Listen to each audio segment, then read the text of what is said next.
Hi, everyone. Hope you're doing great. Today, join us as we will be covering a story from Reddit Trip Reports about Datura. If you're unfamiliar with Datura, hear how it's been described from the brave souls who taken the dark adventure.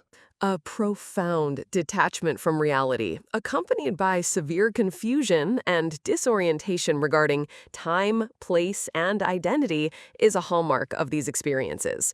Furthermore, significant amnesia is a very common effect, meaning individuals often have little to no memory of what occurred while they were intoxicated. Consequently, any story of the experience is often fragmented or has to be pieced together by observers.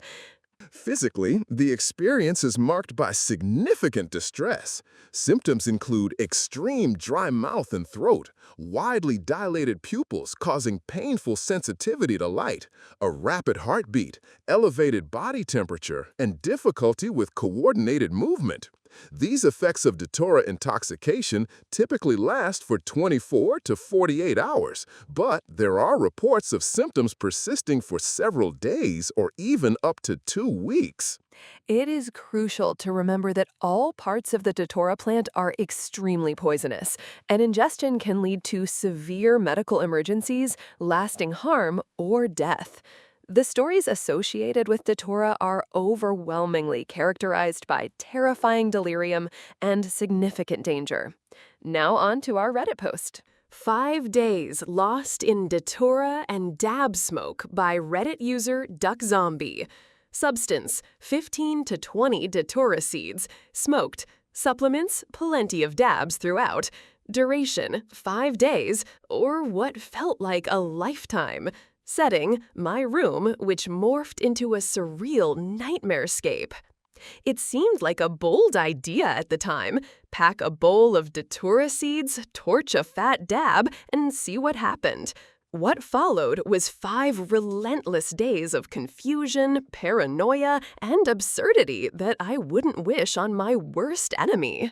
Day 1. The vanishing cigarettes begin. It all started calmly enough. The effects came on slowly, blending with the euphoria from the dabs. My room started to feel crowded. Shadows moved in the corners, and familiar faces began popping up on the couch and around the room. The first visitor struck up a casual conversation, like they'd always been there. I passed a cigarette their way and cracked, "Don't forget to leave me one this time." They laughed, took the cig, and vanished.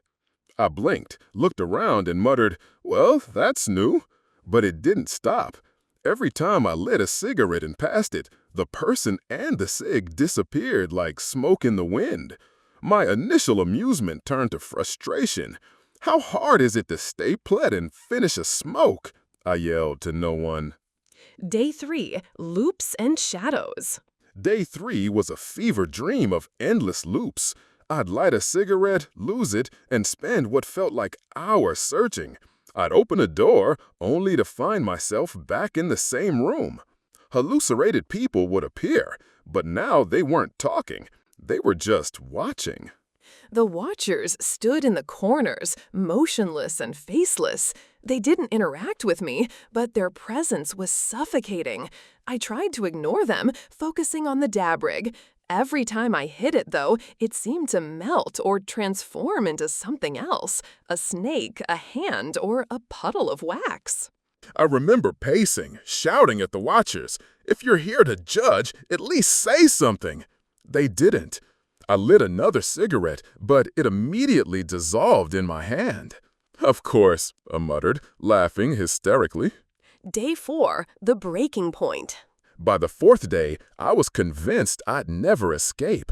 The hallucinations had taken over completely. My room no longer looked familiar. The walls stretched endlessly, and strange whispers filled the air.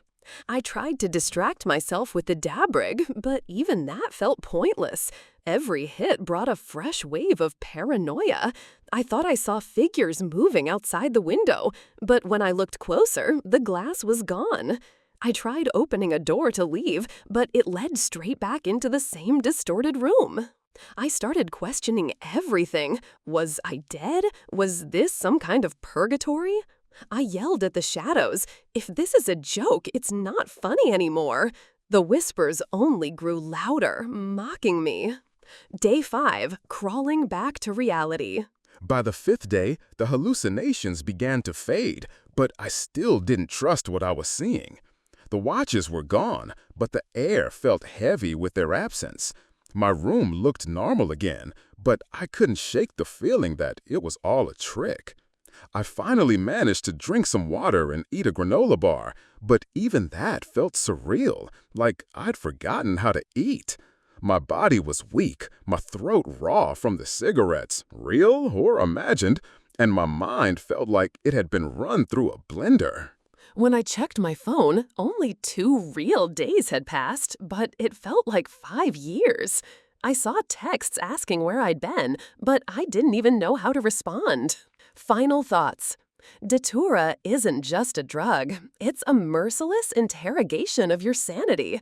Combined with dabs, it created a trip so disorienting and unsettling that I still don't fully trust reality. Trust me. Thanks for watching. Let me know if you want to see more videos like this. We're not promoting the use of controlled substances. We just enjoy the stories. If you have a drug issue, please seek help. Let us know your trip story. It might end up being the next video. Safe tripping.